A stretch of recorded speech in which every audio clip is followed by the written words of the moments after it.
How is the wheelchair season going? Well, how would you sum up 2022 so far? I'm really pleased. It's a huge improvement on where we were in 2021. This is a terrible cliche, but COVID made it really difficult because a lot of our facilities were taken over by councils for testing centres and vaccinations, etc. So we thought about it long and hard over the winter, and I reflected personally that we were undercooked when we lost 2 games to France in November, the 2 test matches. We were close to them in the second game, a few minutes away from possibly a victory, but they broke away. But it was very clear to me that our players weren't, if you like, match fit and playing at that level. So we've constructed the league this year where we had a 7-team comp to start with, but now we're in a phase where the top 4 clubs, Leeds, Halifax, Wigan and London Roosters, are playing each other. There's 2 rounds to go, then we've got playoffs and a grand final. But I've been at a match this morning where Leeds have played Halifax, fabulous. And England, but also Wales and Ireland players are playing at a high level of intensity, and it's working. So it's better preparation for the World Cup. But what I will say is the Championship is also fantastic. I'm playing some great games, and the regional leagues are well. You saw, I was with you when we had a fantastic Challenge Cup final with the exotic Catalan Dragons playing against Leeds Rhinos in a blinder of a game, and a great Championship final before that, so a Championship Shield to be correct. So better than last year, on the right track to deliver a great World Cup. It's tricky because, you listen to the programme, we've said about the women's game, I believe it's probably grown too quickly for the player base. Is that something that you have to bear in mind with how you build the wheelchair Super League, that you don't expand too quickly and dilute the quality? Yeah, you're right. It's a good question. We're all right at this moment in time, but we do need to grow. So next year we're going to take 4 times. We're going to take a magic round of the top 6 clubs to Newcastle, to Cardiff, to Birmingham, to London, and work hard at marketing it to attract new athletes. I think wheelchair rugby league probably has a better chance than any variant of the game of expanding outside of traditional heartlands. It is rugby league in a wheelchair, but we've got a great opportunity, and the World Cup will give us that opportunity to showcase it. We build off it, and we have a good chance. It's 5-a-side, so you can get through a season with 10 players. There are disadvantages and hurdles to overcome with cost. So putting a game on is much more expensive than a community game of rugby league on a grass field. We have to travel quite a lot, and the chairs are expensive. So that naturally sort of restricts growth, so it doesn't grow exponentially, and we have this quality problem. But we've got when I say we, the RFL and the clubs that play the game have got strategic vision on where we might go, and a plan to get there. Obviously the likes of Wigan and Leeds and Halifax, traditional professional clubs who are involved in wheelchair rugby league, but the likes of London Roosters, not attached to a professional club. How important is it to have a mix of the team? Yeah, they're different animals. So the Roosters is an amalgam of 4 clubs, of Argonauts, Gravesend Dynamite, Medway Dragons and Woodlands Warriors, who haven't contributed a player yet. But these are the clubs from the south of England who are doing well, but we're not going to compete with these northern powerhouse teams, if you like.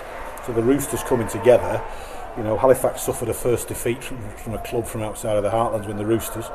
We played them last Saturday. It was 42-38, last minute of the game. Could have gone either way, which was brilliant for the TV audience who've seen it for the first time. And I've heard viewing figures of over 4,000 on YouTube, which is fabulous. So I think the point I'm making is that, yes, you can be affiliated to a Super League club or a Championship club, and that's one route.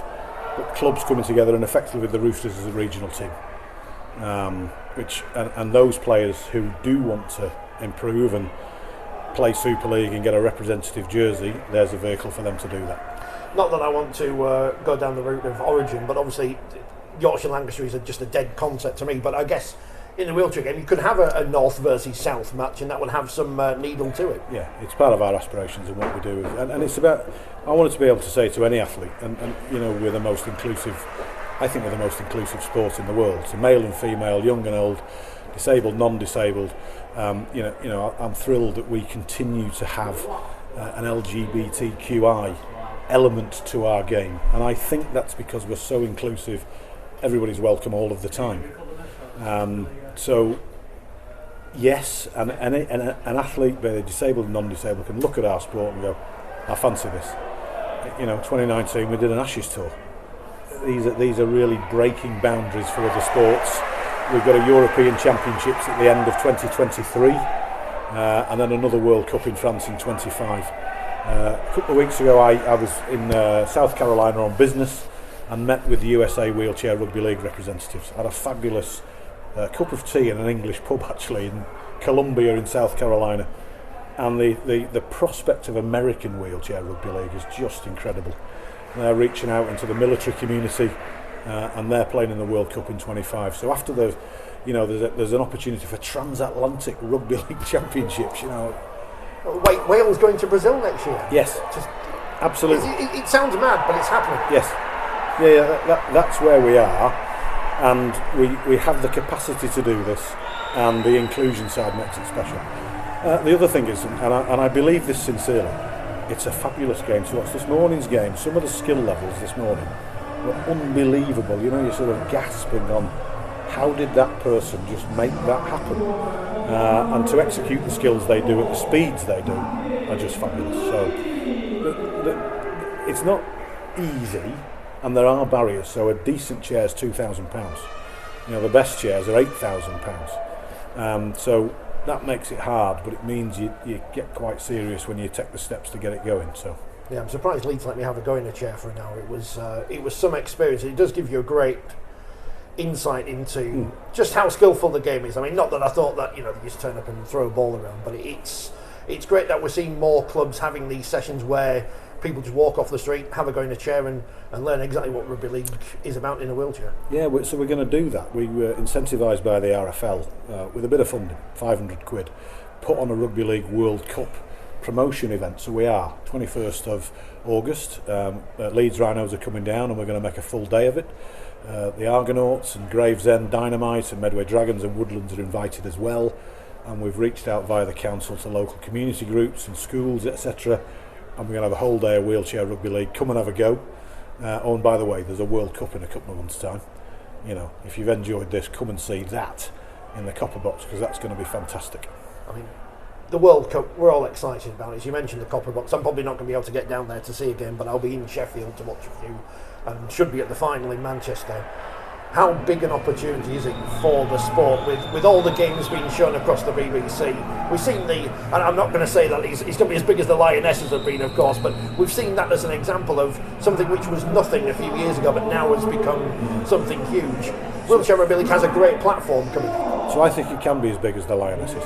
The fact that we're unique in all three variants of the game, men, women and wheelchair, let's dare to dream. Let's imagine a weekend of England playing whoever in the Wheelchair World Cup on a Friday, and men and women involved on the Saturday the day after. I think the nation will get behind us. I think the nation's got an appetite for supporting us in sport, whatever it is we do. Let's take the opportunity. Let's be visible. Let's talk. Let's do this. Let's talk to the media and say, hey, come and see this, because I've no doubt, I am 100% confident that as soon as you watch a game of Wheelchair Rugby League live, you'll go, I'm going to do that again. If something comes along, I'm going.